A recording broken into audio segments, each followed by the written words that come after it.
Banyaknya budaya serta keunikan di Sumatera Utara menjadikan provinsi ini memiliki daya tarik tersendiri bagi wisatawan dan banyak dilirik oleh warganet. Seperti 7 keunikan yang hanya ditemukan Sumatera Utara ini, dan menjadi perbincangan banyak orang yang telah kami rangkum dari berbagai sumber. Berikut ulasannya. Namun sebelum lanjut, luangkan waktu Anda untuk menekan subscribe. Karena subscribe Anda sangat bermanfaat untuk kami lebih semangat upload video menarik lainnya. Terima kasih. 1. Manusia lebah, dari Kabupaten Papak Barat, Sumatera Utara. Anak ini adalah Sastro Manik, dari Kabupaten Papak Barat, Sumatera Utara. Sekilas tidak ada yang mencolok dari Sastro.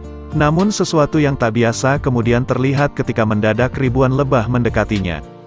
Manusia lebah, begitu setidaknya julukan Sastro. Meski dihinggapi ribuan si kecil penghasil madu, ia tak lantas kesakitan. Hal ini ternyata dikarenakan tidak satu pun lebah menyengat Sastro.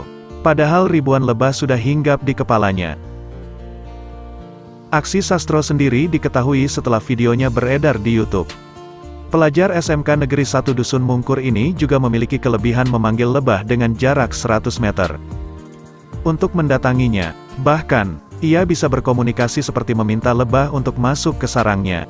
Aksi bersama lebah liar ini sudah dilakukannya sejak 7 tahun silam. Saat pertama kali melihat lebah, ia langsung tertarik dan mengajaknya berkomunikasi. Tak ada doa, mantra atau jimat tertentu. Sastro mengaku melakukannya dengan santai, penuh keyakinan dan tanpa rasa takut.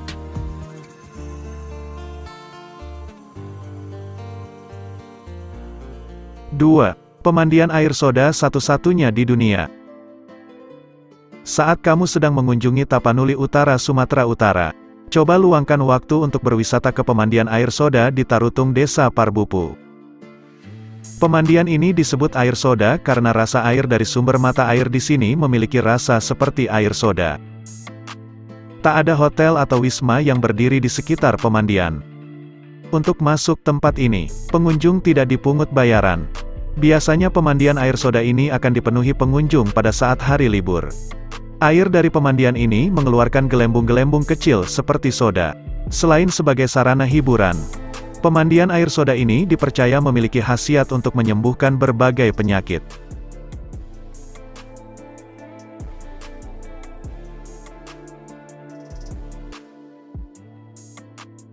3. Mangokal Holi. Mangokal Holi adalah sebuah tradisi membongkar kembali tulang belulang dan menempatkannya kembali ke suatu tempat, tepatnya di sebuah tugu. Mangokal Holi adalah salah satu kekayaan kebudayaan masyarakat Batak Toba yang hingga saat ini masih dilestarikan. Bentuk dari Mangokal Holi ini adalah upacara. Tidak ada catatan yang pasti mengenai awal mula upacara Mangokal Holi ini. Akan tetapi, secara tradisi dikatakan bahwa upacara ini akan ada jika ternyata arwah dari salah seorang dalam satu keluarga datang kepada salah seorang anggota keluarga yang masih hidup, baik lewat mimpi ataupun lewat penglihatan, lalu memohon untuk memindahkan tulang belulangnya ke tempat yang lebih layak. Upacara adat Batak Mangokal Holi dilakukan oleh sekelompok marga untuk mendirikan monumen atau kuburan bagi nenek moyang mereka. Kuburan yang baru bisanya berbentuk monumen tugu sebagai penanda asal-muasal nenek moyang atau leluhur dari rumpun marga tersebut. Teknis dan proses pelaksanaan tradisi Mangokal Holi dilakukan dengan mengangkat tulang belulang leluhur yang telah lama meninggal.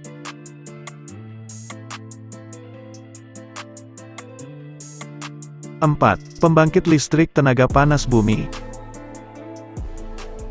Pembangkit listrik tenaga panas bumi atau PLTP Sarula yang berada di Tapanuli Utara itu menjadi PLTP terbesar di dunia. Inpex Corporation melalui Inpex Geothermal Sarula Ltd resmi mengoperasikan secara komersial unit ketiga dari proyek pembangkit listrik tenaga panas bumi Sarula. Untuk unit 1 dan unit 2 dari proyek Sarula telah beroperasi terlebih dahulu. Dengan beroperasinya unit ketiga, proyek Sarula menjadi proyek panas bumi terbesar di dunia saat ini. Dengan mulai beroperasinya unit ketiga, seluruh pembangkit listrik yang direncanakan di proyek ini telah beroperasi secara komersial. 3 unit dalam proyek panas bumi Sarula ini akan menghasilkan 330 MW. Kapasitas tersebut setara dengan konsumsi 2,1 juta rumah tangga di Indonesia.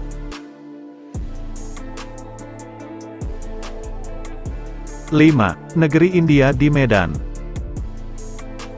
Kota Medan adalah salah satu kota terbesar di Indonesia.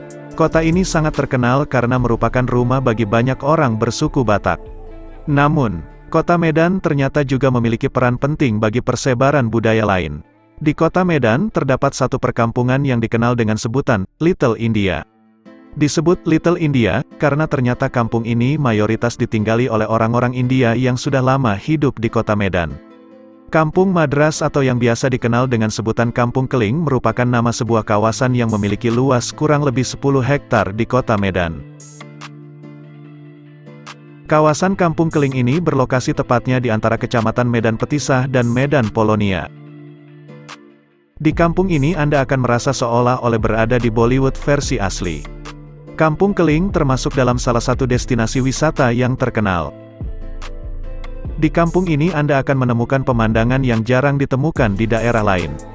Yaitu banyak warga Kampung Keling, terutama wanita yang menggunakan kain sari untuk pakaian sehari-hari layaknya di India, dan para lelaki menggunakan sorban khas India. Di sana Anda juga bisa melihat berbagai macam kegiatan tradisional yang sama persis di India. 6. Kuliner Bika Ambon. Bika Ambon adalah penganan khas Medan.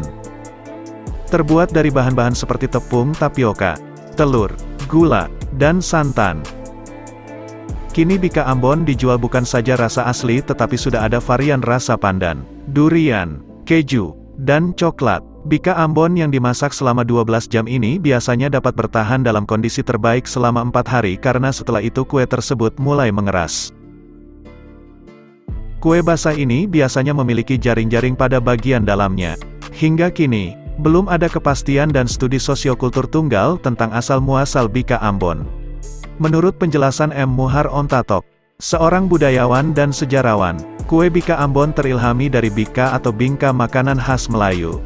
Selanjutnya bingka tersebut dimodifikasi dengan bahan pengembang berupa nira atau tuak enau hingga berongga dan berbeda dari kue bika asalnya. Selanjutnya M. Muhar Ontatok menyebutkan bahwa kue ini disebut Bika Ambon karena pertama sekali dijual dan populer di simpang Jalan Ambon Seikera Medan. Versi lain menyebut kata Ambon dalam Bika Ambon adalah akronim dari Amplas Kebon. Sebagaimana orang Medan suka menyingkat kata dialek Medan.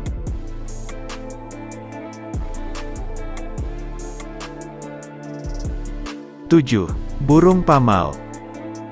Masyarakat Sumut memiliki cerita tersendiri tentang burung ini. Salah satunya sebagai pertanda musim tanam tiba.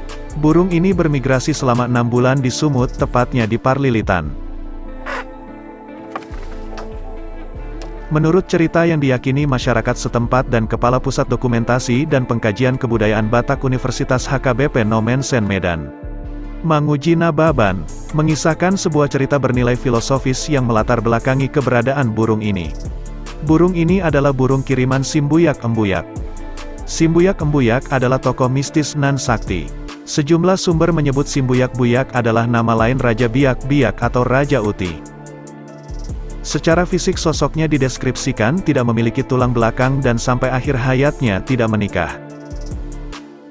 Dia adalah seorang pengelana yang berpergian untuk menguji kesaktiannya. Sampai sekarang, setiap tahun kawanan burung itu datang bergerombolan ke kampung Sitapung. Tepatnya setiap tanggal 15 Oktober dan baru akan pergi tanggal 15 April, kata Manguji. Kedatangan burung-burung itu, tambah Manguji, akan menjadi atraksi bagi masyarakat. Mereka berlomba menjerat burung itu dengan jaring untuk dikonsumsi. Tradisi itu disebut Marbanto. Ditambahkan Manguji, Pamal adalah burung aneh. Dari puluhan ribu yang datang itu, ukuran badannya sama besar, tidak terlihat perbedaan jantan dan betina. Selama bermigrasi tidak ada burung yang bersarang atau bertelur. Selain itu, seberapa banyak pun yang tertangkap, jumlahnya seperti tidak berkurang. Aktivitas Marbanto juga menanamkan nilai-nilai kebersamaan dan kejujuran. Sebab, jika di antara mereka terjadi selisih paham atau kelakuan yang tercela, maka perburuan burung tidak akan mendapat hasil.